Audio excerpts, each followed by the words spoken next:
So if you guys are authors, get your books into the system and then we can get your author talks planned and going. So I'm really honored, and so is this branch, to have Jane come in. She is our favorite and sweetest power user. So it's always a good day when Jane comes. Jane Seskin is a licensed clinical social worker and the author of 13 books. Her most recent is a poetry collection called Older, Wiser, Shorter: The Truth and Humor of Life After 65. Her poems and essays have appeared in more than 40 publications, such as Cosmopolitan, Women's Day, Persimmon, Next Avenue, as well as 18 posts in the New York Times Metropolitan Diary. She's also been a contributor to the Chicken Soup for the Soul anthology series. Jane has been a writer in residence at the Vermont Studio Center, as well as the No Epi. Is that? No, okay. No Epi. I got it. I looked it up. The No Epi Center for Literary Arts. And she's been nominated for a Pushcart Prize. So after the reading, Jane will take your questions. So be ready. Thank you, Jane. Thank you. Thank you, Maya. Okay. So being a social worker, this is the plan for this hour. I'm going to read from Chicken Soup for the Soul. Then I will read from Older, Wiser, Shorter. And then I will read some new poems that I've been working on the last couple of months to see how you guys feel about it. Older, Wiser, Shorter.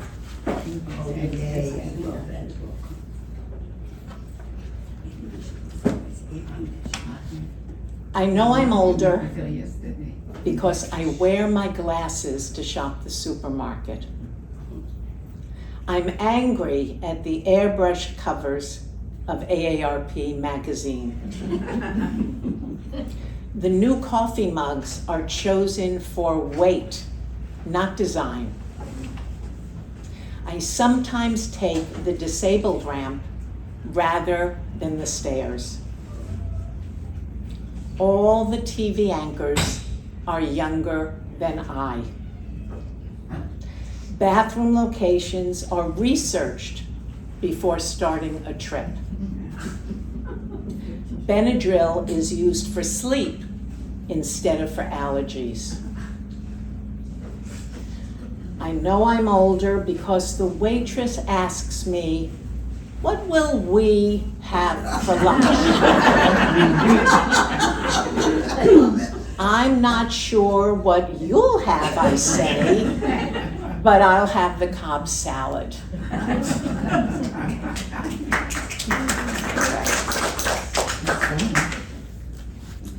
This is called night. Uninterrupted sleep is not my friend right now. 3 to 3:30 appears to be intermission in this last month, when I rise, use the bathroom, walk around the house, return to bed, and hopefully have a body memory to what being prone in a darkened room is supposed to be about. And this is called Memory at 65. I'm having a conversation with someone when my brain goes AWOL, and a name or word, think Johnny Mathis, labyrinth, waxy begonia, bank password, becomes deeply submerged and can't be retrieved until 3 to 5 hours later, when what was missing pops up through the seaweed into another time and space.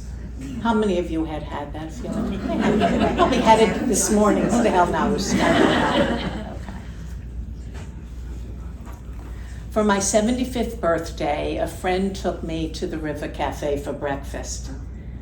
4 older women sat at the next table, also celebrating a birthday. When we finished eating and were ready to leave, I gave them all book postcards, first handed to the birthday woman. Looking down at the card, she said, "I read this book." I said, I wrote this book. She said, no. I said, yes. My friend Susie sent it to me because of page 21. Then she took a piece of paper from her purse and tore it in half. Please sign your name here for me, and the other one is for Susie.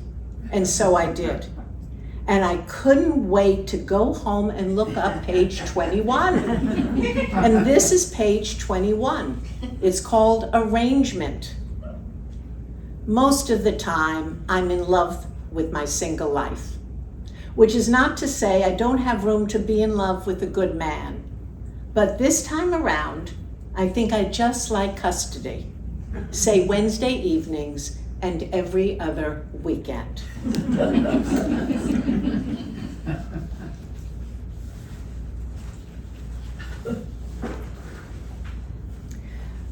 There's a vow at the end of each chapter, and the vows are commitments I make to myself, and that keep me in some sort of balance, hopefully. This is a vow that says, I will try a new food or drink at least once a week. So my market of note is Trader Joe's. So I want to tell you that I've tried their organic chicken sausages, very good. Turkey chili with beans, surprisingly tasty, and I make pasta or rice to go along with it. You heard this here first, you know. I mean, this has not been out in the world here. Fire roasted peppers and onions, good. Capers, good. Grilled artichokes, okay. Ice cream sandwiches, I have a little bit of question about that. Okay, cinnamon rugelach, wonderful. Cold brew, and always, always flowers. The other thing is, I don't know whether you know, I hope I'm going to tell you so you will know, that if you go to the front of the line and say something, I usually say, I'm old. That's what I say. I say I'm old. And the person who is making the line move says, oh, well, go to counter 3. They're open. So if you have not, how many have tried that? Everybody? Oh my God, what a sophisticated group here. Okay, very good, very good. I don't have to say I'm old. Very good, okay, all right. This is a poem called You'll Know It's Me. I'm the woman who looks perfectly normal, standing in line at the bank or the post office, everyone quiet, who after a period of time waves her arm in the air while shouting, excuse me, we need more service people here. And that, sweetheart, is how I make new friends. Key indoor. Left key on table when carrying laundry in arms. Left key in coat pocket when wearing navy jacket. Left key in house and walked out. Considering tattoo of key on right index finger. Made sign that says key on hot pink post-it and placed on back of front door. P.S. Neighbor has spare key and likes brownies.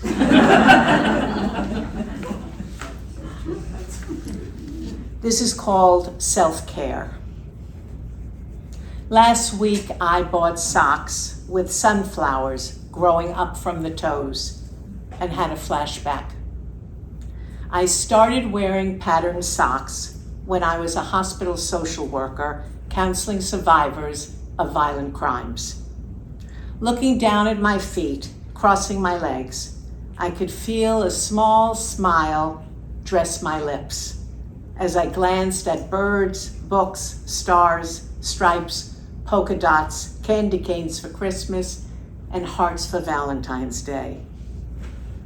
The socks didn't persuade the traumas of domestic violence and sexual assault to flee my office.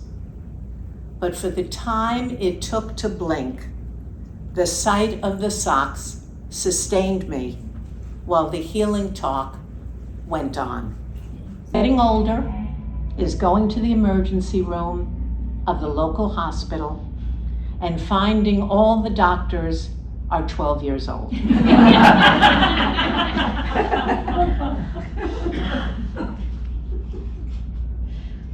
This is a poem called Decluttering. Books haphazardly stacked in piles on the floor. Not a good move. Stepped back with my heel caught on crime fiction and went down. Blood rained from forehead, more than a teaspoon, less than a cup, splashing the white polka dots red on my navy blouse. Ambulance to hospital, CAT scans expedited, stitches over eyebrow, grateful, nothing more needed. Next day, thank you notes to EMS, Michael and Anthony. Older life, never dull.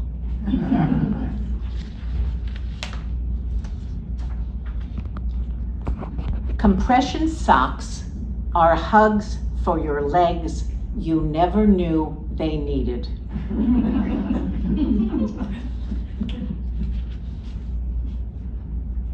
This is reflection rather than reaction. I take my anger for a walk around the block and let my feet lead me to the park where I sit on a bench, take a couple of deep breaths, look at the trees, and am still enough to hear the chatter of the birds. I know my anger is about feeling powerless. I know I don't feel comfortable sitting with that emotion. And I also know that's exactly what I need to do.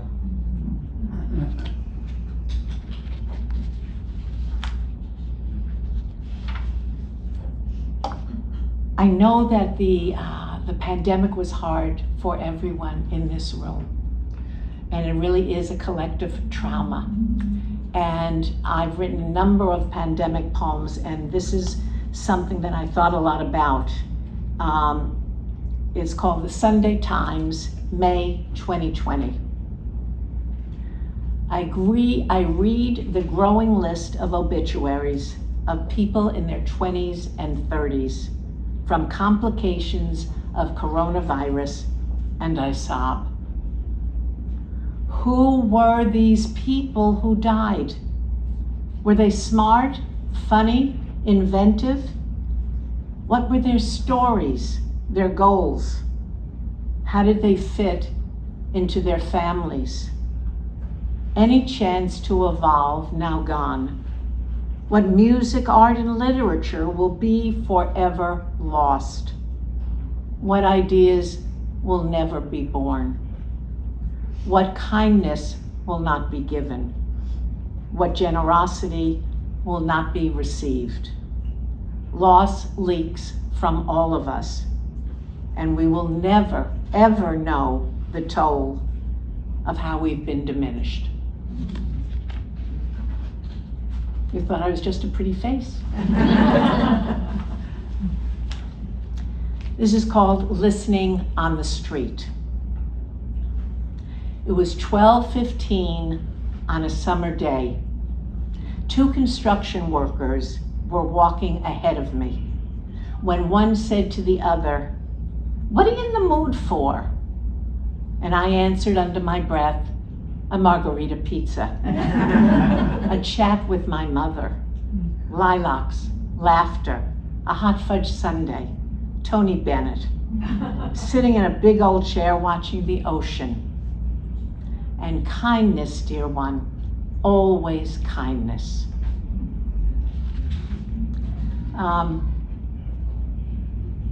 This is Confession in the Library, so it's good that Marta is here and Louis is here back there.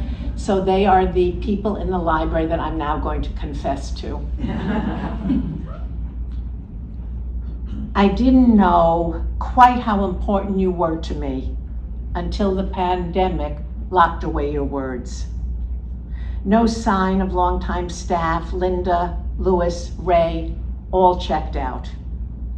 I remembered the years I tried on my ambitions to be a nurse like Cherry Ames or a Nancy Drew Hardy Boys wannabe detective, even though I'd rather read than investigate. What I found in the safety of your rooms was knowledge, strength, romance, and recovery. So it's difficult to admit I borrowed a book from your shelves that I wrote and never returned it. I'm sorry.